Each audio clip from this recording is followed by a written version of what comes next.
Hello everyone, this is Fine from Awesome Tech Gaming Pro. I hope you all are well. Today I'm going to talk about the 65-inch Samsung Q70D QLED TV. This QLED series will be the replacement of the 2023 Q70C, but all these models in the mid and entry level segment have a lot in common. So it will be interesting to see if there are any significant improvements to the Q70D or if Samsung has decided to release another model under the rebranding umbrella. A quick look at the specification reveals that this TV is the latest in the QLED lineup to feature a VA panel with 100 or 120 Hz refresh rate.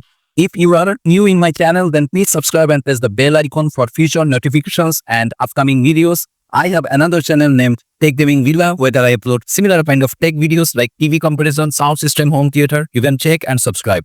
The Samsung Quantum Processor 4K is used for video processing and the OTS Lite system is used for audio. It features 4 HDMI 2.1 ports and uses the latest Kaizen 2024. So on paper, the only upgrade is that the new Q70D comes with the Kaizen 8.0 platform. Is this the only real change? I will say at first glance, the design of the Samsung Q70D TV is very similar to the Q70C. If we look closely, we will see that these are definitely identical TVs. There are slight differences in design. The new TV is made in black tones. One thing to keep in mind is that the Q70D is an edge-lit TV and it looks good thanks to its slim silhouette. The use of edge LED backlighting allowed Samsung to use the familiar AirSlim design. This is the same as what we have seen in some previous models with the same backlight. So the Q70D has a very good thickness of 2.8 cm and will look great when mounted on a wall. The black frames remain the same with a thickness of 1.2 cm, which is excellent for this category. Samsung still uses matte textured plastic. On the left, we see all the connection ports and on the right, the power connector. There are special grooves right above the stand to make cable management easier and closer to the center. The only visible element is the VESA holes. In most regions, the Samsung Q70D TV is sold with a center stand in which two small legs connect the panel to the base. This is a rectangular plate connected to the TV with a massive leg in the center. So both modifications may occur. There is enough space under the panel to place a soundbar, but this depends on the diagonal of the TV and you better measure before buying just in case. The TV comes with Samsung solar cell remote control, which charges its battery using a miniature solar panel on the back. Essentially, it is identical to those which I described in this review. It has few buttons. So in some regions, the kit includes in an additional TM1240A push button remote control. If you see the image quality of this TV has good specifications for its price. When measured in filmmaker mode, its delta E, a measure of how different the source's colors are from what appears on screen. So the delta E of 1.97 is noticeably lower than the Hyzin U8NQ or TCL QM8. This color accuracy is ensured by image formation using quantum dots.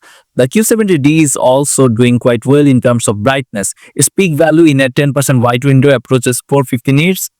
The VA matrix of the TV, unlike IPS, has a high native contrast of more than 6000:1. This means that in a dark room, the image will look good due to its deep blacks.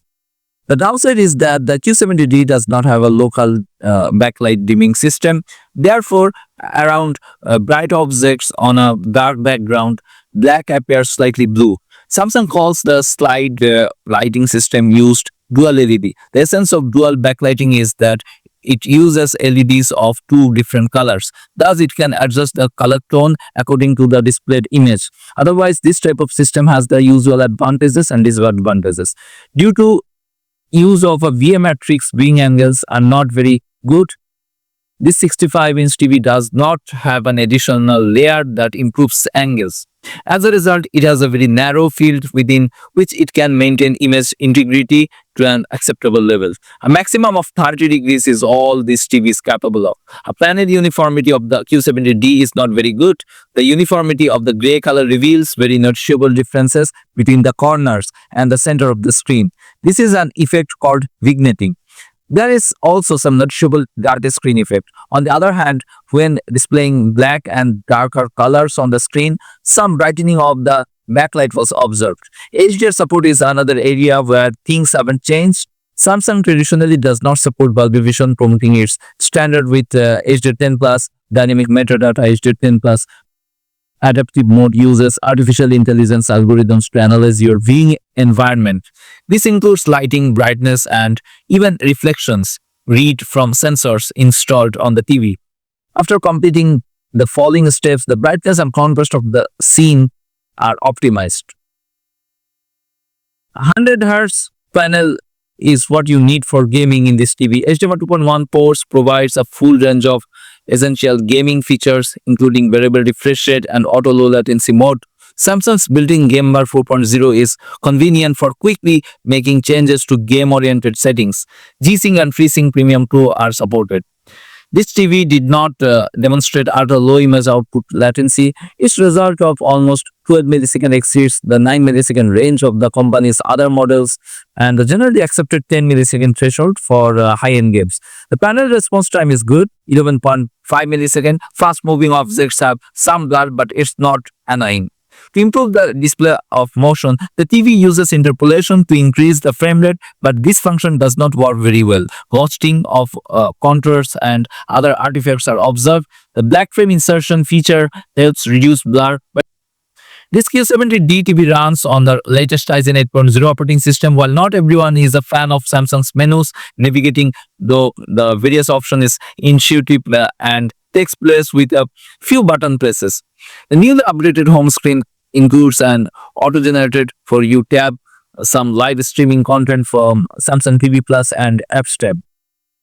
The new Daily Plus menu allows you to access the content that Samsung is trying to promote, such as some workout videos. Bixby and Amazon Alexa voice control systems are supported. It is possible to use several user profiles, so different family members can create their own home pages and see content that matches that person's individual browsing habits. The sound quality of this TV, like most brands, Samsung has developed its own audio system for use in many high-end and mid-range models. It's called Object Tracking Sound. The Q70D gets an Object Tracking Sound Lite, which is called OTS Lite variant. It has a 2.0 channel configuration with an output power of 20 watt. The TV supports Dolby Audio but does not have Dolby Atmos built in, but at least you can stream Dolby Atmos over ER to some Dolby Atmos soundbar or separate sound system. As always, there is no DTS support. Samsung made this decision several years ago and it seems to be fun. Sony and LG are the only ones who support it. The adaptive sound option analyzes the content and can determine that it produces the best type of sound for each scene. This entire process starts with separating and classifying the input audio signals. Once key characteristics are identified, the algorithm phonetizes them to best fit the scene. There is also an active voice amplifier. Using it, the Q70D can detect ambient noise and improve the sound of dialogue in the content you watch. And the obvious highlight of the Samsung Q70D series is Q Symphony. You can use this feature to combine your TV's audio system with a compatible soundbar. So Samsung has been using the same layout in many of its TVs for several years now, and the Q70D is no different. Starting at the top, there are two USB ports, one digital optical output, 4 HDMI 2.1 ports, one with EARC, an Ethernet port for a wired LAN connection, and the usual antenna jacks. In terms of wireless capabilities, the Samsung Q70D TV supports Wi-Fi 5 and Bluetooth 5.2, which is the same for all Samsung TVs in 2024. So finally, I am to say, it's not a bad TV and it even has a few key features to recommend: good HDR color processing, reasonable output lag, and a 100 Hz panel and 4 HDMI 2.1 ports. This is not the best TV if you want to watch it with friends on a wide sofa, as the viewing angle is poor, but it's Samsung's most affordable 100 Hz TV in 2024. So it will find its audience among budget conscious gamers. So what you thought about this TV, please write in the comments below. That's it from now.